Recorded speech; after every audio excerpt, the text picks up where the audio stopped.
Hello, my name is Laurie Tucker. I am the author of the book, What Odd Things I Thank You For, Discovering Grace in a Shattered Life. Surviving abuse and then walking a healing path is challenging. As with a cancer diagnosis or a death, the focus is on the survivor because of the impact that the trauma places on them. It's easy to forget that those who love us, those who walk with us, have an equally challenging time. These unsung heroes support us as we fight our battles.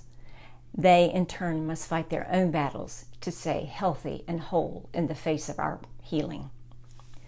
Today, my husband Chuck will continue to share his experience of walking this healing journey with me. That he will do so is a sign of courage, a willingness to be open and vulnerable.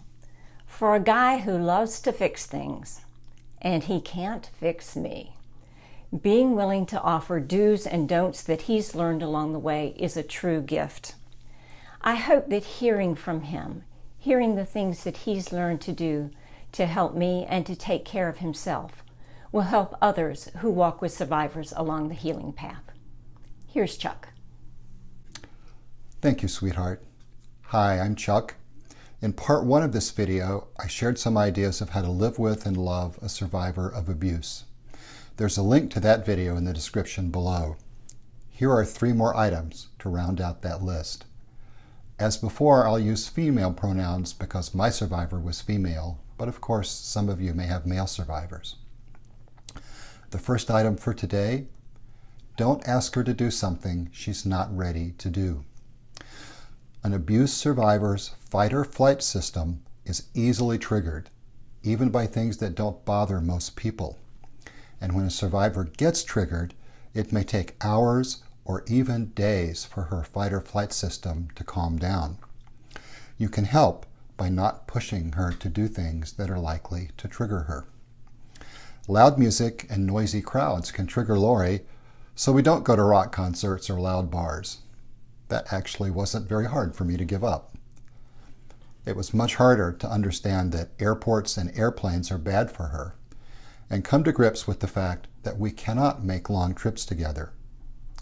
It helped me to realize that it's not a vacation for Laurie or for me if she's struggling the whole time to keep from screaming. Some of your survivor's triggers may ease over time as she does the work of healing. That's good. Some triggers may stay in place for a long time, and you will have to work at being okay with that. That's how it goes. The second thing, you will have your own healing work to do. I've had to work hard to come to grips with what was done to Laurie and with all the ways those evil acts have affected our lives. I initially thought I could do that work alone, but I finally sought professional help, and that was enormously useful. It's a powerful experience to talk regularly with someone who is wise, who has been with other people in similar situations, and who is totally devoted to helping you. Don't be afraid to seek out a mental health professional. Remember, too, that you have your own limits. You cannot help your loved one if you don't get some of the things you need in your life. It helped me to be able to go to work, to a job that was very engaging, and to take occasional weekends away to pursue my hobby. One of the things I'm still working on comes when Laurie and I talk about her healing work.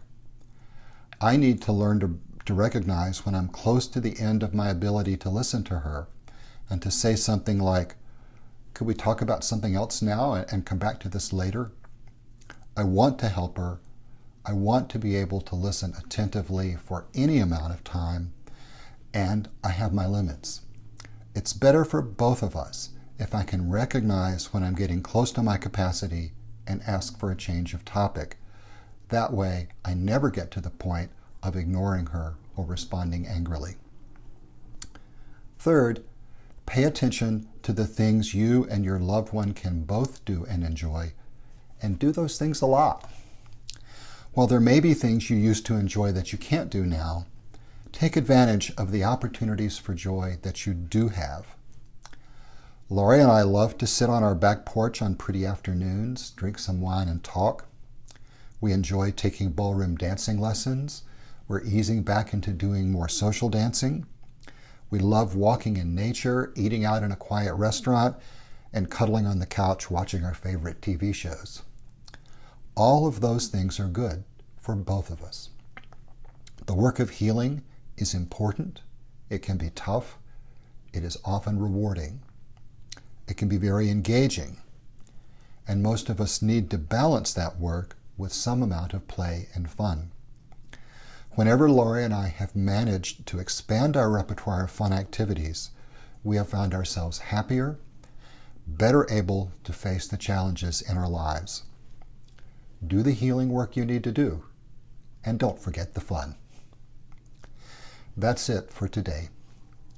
If your loved one suffered abuse, I feel for both of you.